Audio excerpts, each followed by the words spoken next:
In a town where silver spoke louder than sorrow, they tried to put a price on a mother's soul, until one man stepped forward, not to bargain, but to save.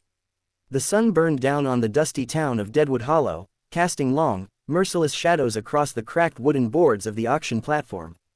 A hushed crowd gathered, their silence heavier than any news. And at the center of it all stood her, Clara May Whitlock, barefoot, her hair braided with care she no longer had the energy to feel, her head bowed low, not from guilt, but from something far crueler, humiliation. Her 3 children clung to her legs, their tiny faces twisted in confusion and fear. The twins, just 2, didn't understand what was happening. But the oldest, little Thomas, knew enough. He kept asking why they were standing there, why everyone was staring. She had no answers. Just 6 weeks earlier, Clara had a husband, a home, and hope. Jedediah Whitlock wasn't a perfect man, but he was honest and kind, and he loved her fiercely. But the West was unforgiving. One moment, Jed was riding back from the mines with a pack full of hopes. And the next, he was lying in the back of a wagon, blood drying around a bullet wound meant for someone else. Death came quickly, debt came quicker. With no man to pay and no kin willing to help, the town council ruled her a liability. In a cruel twist of frontier law, she and her children became wards of the town, and the town wanted its money back. Sheriff Emmett Kane, a man known more for greed than justice, announced the solution. Clara and her children would be adopted by any man who could pay the back taxes and fees, provided he had coin and claimed responsibility for them all.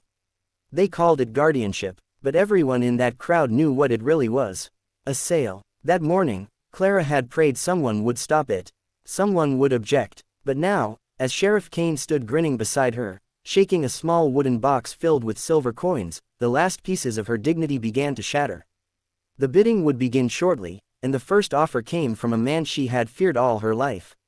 Harlan Fisk, a pig of a man with yellow teeth and thick fingers. He stepped forward, his smile slick with cruelty. He pulled out a leather pouch and dropped it into Kane's greedy hand. Clara clenched her jaw, her heart raced. Her arms instinctively reached to cover her children as if love alone could shield them. Then a voice, calm, deep, steady, cut through the silence. That won't be necessary. The crowd parted slowly, heads turning in surprise.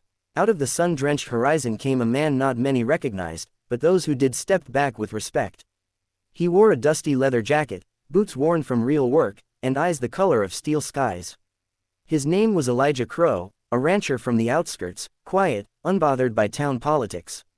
Rumor was he had buried a wife 3 winters ago and had never spoken much since until now. He stepped onto the platform with quiet confidence. Kane squinted at him. "What business you got here, Crow?" Elijah didn't flinch. "The business of stopping a crime dressed up as law." Murmurs rippled through the crowd. Harlan chuckled. "You going to outbid me, cowboy? Think you can afford her and her brats?"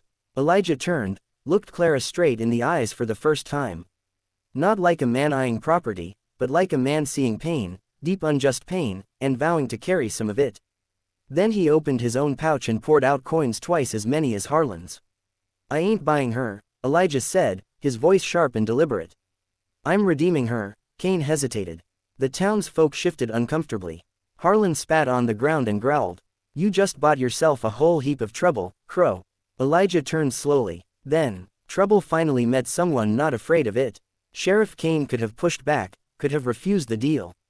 But silver talks, and Elijah's pile shined brighter than Harlan's. The sheriff grunted, stepped back, and nodded reluctantly. "Fine, she's yours." Clara couldn't breathe, her knees buckled, and she might have fallen had Elijah not caught her. "Why?" she whispered, tears catching in her throat. "Why would you do this?" Elijah looked down at her, voice low. "Because no mother should be priced like cattle, and no child should grow up believing that shame belongs to them." He helped her and the children off the platform.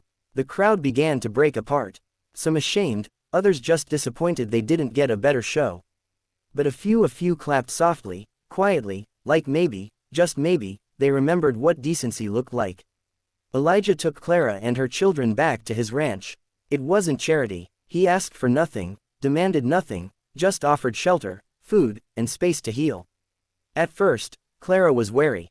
After all, she'd just witnessed the darkest side of man. But over weeks, something changed.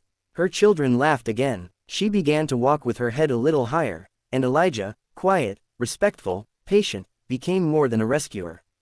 He became hope reborn. Still, the past wasn't done with them. Harlan Fisk wasn't the type to let humiliation go unanswered. One night, he and 2 of his men rode to Elijah's ranch, torches in hand. But Elijah was waiting. What he lacked in numbers, he made up for in conviction.